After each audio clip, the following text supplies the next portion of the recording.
오늘은 거기서 떠나사라는 제목으로 같이 하나님의 말씀을 나누도록 하겠습니다. 지금 말씀드린 대로 오늘의 말씀은 예수님께서 거기서 떠나사로 시작되고 있습니다. 어제 우리가 들은 말씀에는 두로와 시돈 지역에 살고 있던 가나안 여인이 그 자녀, 그 딸을 고쳐주십사 예수님께 간청했고 또 그 믿음을 보시고 예수님께서 그를 고치신 사건을 보았습니다.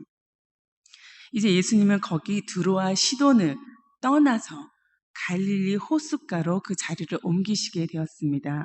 오늘 사건을 마가복음 7장에도 그대로 기록하고 있는데 마가복음에서는 예수님이 두로를 떠나서 북쪽에 있는 시돈으로 가신 다음에 다시 헤롯의 통치 지역이 영역 밖에 있던 갈릴리 호수 남동쪽에 있는 데가볼리를 통과해서 다시 갈릴리 호수에 이르렀다고 그렇게 기록하고 있습니다. 그런데 중요한 것은 갈릴리 호수, 바로 이곳이 아직은 유대인 지역이 아닌 이방인의 땅이라는 사실입니다. 이방인의 땅 그곳에서 예수님께서 오늘 두 가지 중요한 일을 행하고 계신데, 첫 번째는 그가 수많은 병자들과 불구자들을 고치셨다는 것이고, 또 다른 사건은 4,000명에 이르는 사람들을 먹이신 사건, 이 두 가지 기적이 그곳에서도 일어났다는 사실입니다. 이 사건은 가나안 여인, 그 여인이 우리에게도, 나 같은 이방인 여인에게도 그 은혜를 주십사 그렇게 간청하고, 또 예수님이 그것을 행하신 그 사건 이후에 예수님께서 이방 지역에서 사역을 행하셨음을 보여주고 있습니다. 자신들은 부스러기 같은 존재, 정말 한정된 축복밖에는 받을 수 없는 그런 존재라고 여겼던 그 이방인들에게 예수님께서 구원의 사역을 그들에게도 동일하게 행하고 계심을, 특별히 본격적으로 행하고 계심을 이 본문은 말하고 있습니다. 이스라엘에게 있어서 유대인과 이방인의 경계는 매우 큰 것을 우리가 볼 수 있습니다. 하나님은 이스라엘 백성을 선택했고 그들에게 특별히 율법을 주었고, 오늘날 또 중요한 것은 이 유대인에게 메시아를 허락한다는 사실입니다. 그런데 중요한 것은 여기서 제외된 자들이 바로 이방인이었던 것입니다. 그들은 철저히 소외되고 또 경계 밖의 사람이라서 그들 안에 들어올 수 없는 그런 존재들이 되었습니다. 그런데 오늘 우리가 믿음의 사람이라고, 또 우리가 그리스도인이라고 말하면서도 우리는 여전히 우리 삶 가운데 이방인을 만들고 그 이방인 구역에 또 우리가 경계 안에 들어올 수 없는 사람을 끊임없이 만들고 있습니다. 나와 다른 생각을 하고 있는 사람, 또 나와 다른 부류의 사람이라고 여기는 사람, 대화가 통하지 않는 사람, 특별히 과거에 나에게 상처를 줬거나 큰 손해를 입혔던 사람, 그 사람은 나에게 있어서 여전히 이방인인 것입니다. 그는 내 삶 가운데 들어올 수도 없고 또 예수님 같은 마음을 내가 그들을 향해서 품을 수도 없는 그런 존재인 것입니다. 심지어 우리는 구원받은 자니까 구원받지 않은 사람들, 저 사람들은 우리와 다른 사람들이다 그렇게 여기고 수많은 경계를 점점점 높이 쌓아가는 것이 우리들의 모습인 것입니다. 그런데 오늘 예수님께서 바로 그 갈릴리 호수, 이방인들이 사는 그 땅으로 나아가셨고 거기에서 주님의 사역을 행하셨습니다. 첫 번째 행하신 일, 특별히 그 일은 이렇게 시작되고 있는데 29절에 보면 산에 올라가 거기 앉으시니, 이 표현은 우리가 앞에서 들었던 산상수훈을 연상하게 만듭니다.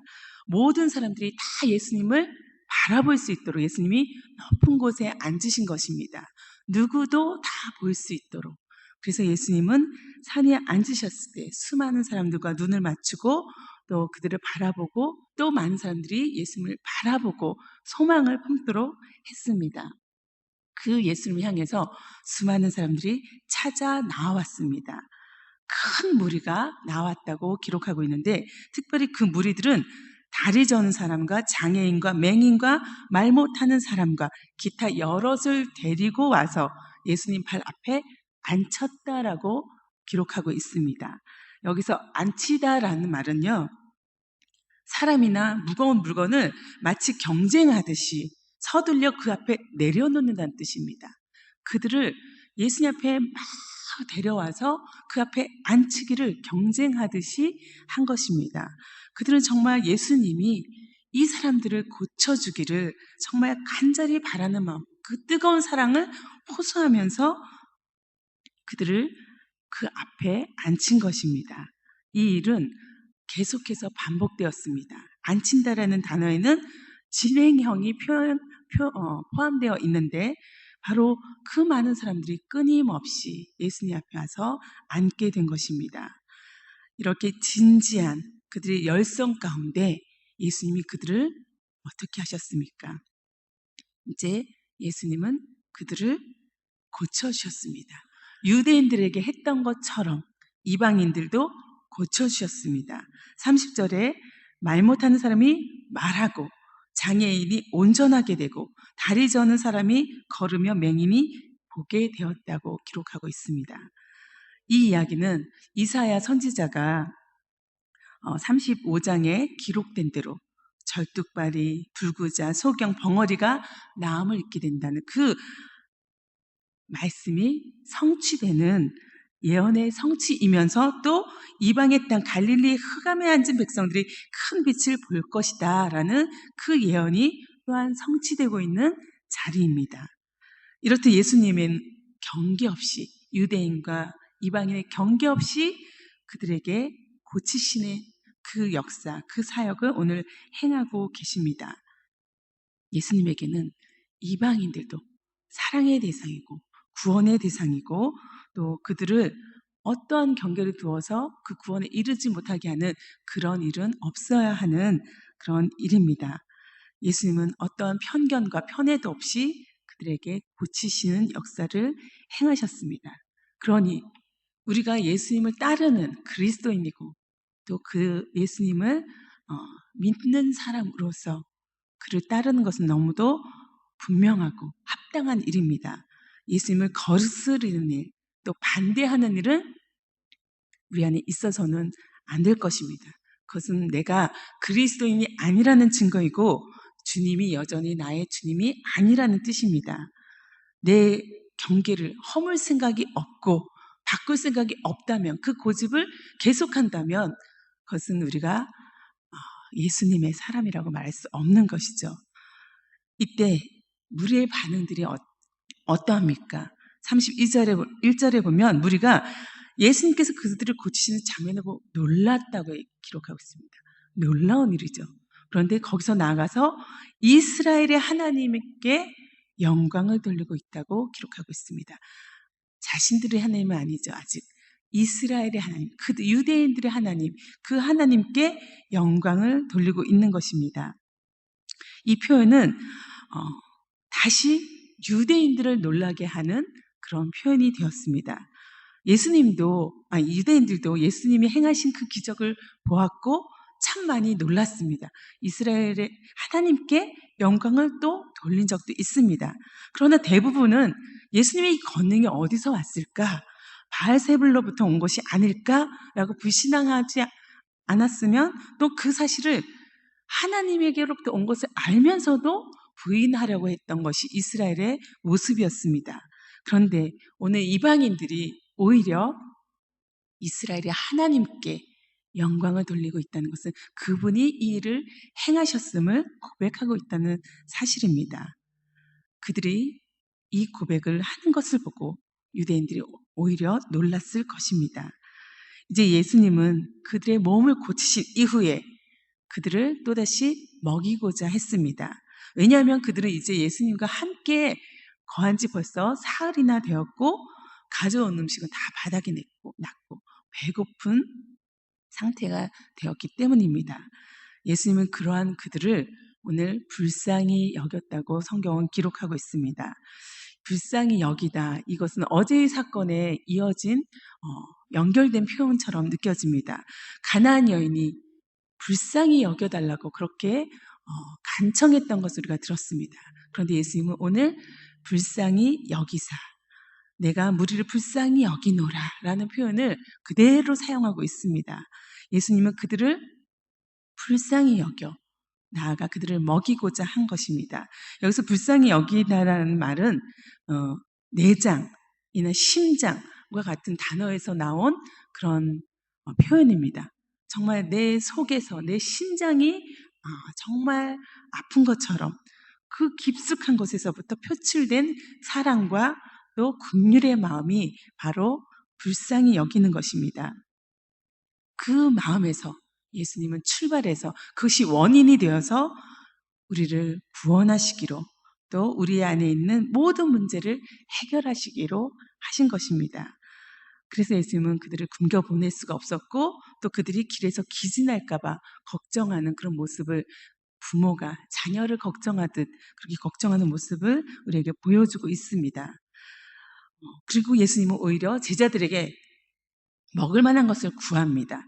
근데 이 이야기는 오히려 5,000명을 먹였던 오병이어의 사건하고 좀 다른 것이 그때는 제자들이 나와서 먹을 것을 예수님께 구했는데 오늘은 예수님이 제자들에게 구하고 있습니다. 그것은 어떻게 보면은 제자들을 또다시 일깨우는 일이기도 했습니다. 왜냐하면 앞에서 제자들은 예수 그리스도가 행하신 그 기적을 경험했기 때문입니다. 그런데도 제자들은 어떤 반응을 보입니까? 우리에게 이 많은 무리들을 먹일 것이 없다. 여기는 광야이고 그만큼의 떡을 구할 수가 없다라고 제자들은 불신앙의 태도를 가지고 대답합니다.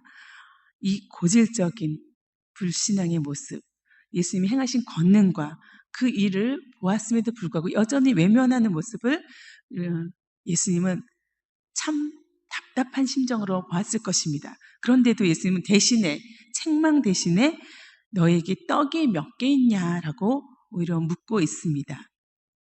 예수님은 없는 것에서부터 있게 만드실 수 있는 분임을 우리가 알 수 있습니다. 그럼에도 불구하고 항상 예수님은 우리에게 너희에게 있는 것이 얼마냐 그것으로부터 항상 시작하는 모습을 보게 됩니다. 우리에게 있는 그 미약한 것, 하찮다고 생각하는 것, 그 아무것도 아닌 것 같은 그것을 늘 우리에게 요청하시는데 그것이 항상 씨앗이 되는 것입니다. 가능성이 되는 것입니다.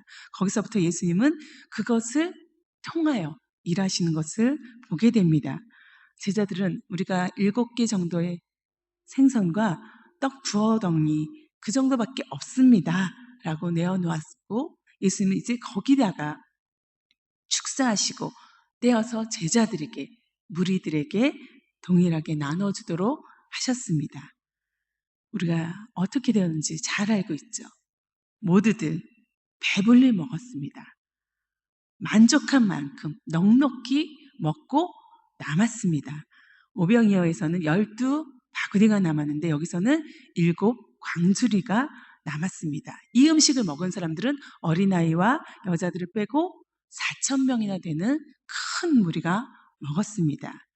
오늘 이 사건을 다시 정리하면서 이 이야기는 바로 오병이어 사건과 달리 유대인들에게 행했던 그 사건과 달리 이방인을 향해서 예수님이 동일하게 역사하신 그 일인 것을 다시 알 수 있습니다. 왜냐하면 여기서 사용한 바구니 또 광줄이라는 표현이 다르기 때문입니다.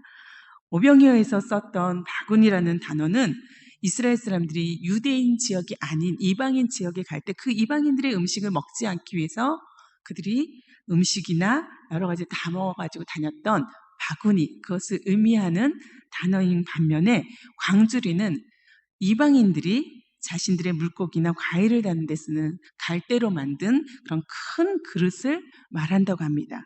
이렇게 이 단어의 차이를 통해서도 이들이 이 떡과 생선을 먹은 자들이 이방인이었음을 또다시 우리는 확인하게 됩니다. 이 칠병이어의 사건은 바로 예수 그리스도가 이방인에게도 나아가서 고치실 뿐만 아니라 그들을 넉넉히 하고 풍성케 하고 먹이신 것을 우리가 보게 되는 사건이라는 것입니다. 이제 예수님은 그들을 그 자리에 머물게 하지 않고 흩어 보내십니다. 더 머무르려고 하는, 또 예수님 곁에서 그 기적의 맛을 더 보려고 하는 사람들을 또 다른 곳을 향해 나아가게 예수님은 흩어 보내셨습니다. 우리에게도 오늘 예수님은 흩어 보내십니다. 또 다른 이방인들에게. 우리가 이방인 되었을 때 우리를 찾아오셨고 우리를 구원하셨고 우리에게 그 구속의 역사를 보여주셨던 예수님이 또 다른 이방인들을 향해, 사람들을 향해 나아가라고 명령하십니다. 경계도 편견도 없이 예수님의 그 마음을 가지고 우리가 찾아가야 될 그 사람들을 오늘 우리에게 발견하라고 부탁하고 있습니다. 마더 테레사가 이런 말을 했습니다. 오늘날 가장 큰 병은 결핵이나 나병이 아니다. 사랑하고 돌봐주는 이가 없는 것, 그것이 가장 무서운 병이다. 몸의 병은 약으로 고칠 수 있지만 고독과 절망의 치유책은 오직 사랑뿐이다. 세상에는 빵 한 조각이 없어 죽어가는 이들도 많지만 작은 사랑이 없어서 죽어가는 이들은 더 많다. 이렇게 고백하고 있는데 오늘 우리가 빵 한 조각은 없어서 그렇게 고민하지 않지만 정말 이 사랑 한 조각이 없어서 여전히 이방인처럼 그렇게 살아가는 사람이 누군지 우리가 눈을 크게 뜨고 봐야 될 것입니다. 그리고 그 경계를 넘어야 할 것입니다. 예수님처럼 불쌍히 여기는 마음으로, 긍휼히 여기는 마음으로 내가 받은 사랑을, 그 은혜를 그들에게도 나눠줘야 할 것입니다. 특별히 내 안에서 정말 분노로 또 상처로 여전히 이방인으로 남아있는 그 존재가 누구인지 쓸어버려야 할 것입니다. 오늘 그것이 예수님이 우리에게 요청하는 모습인 것입니다. 함께 기도하겠습니다.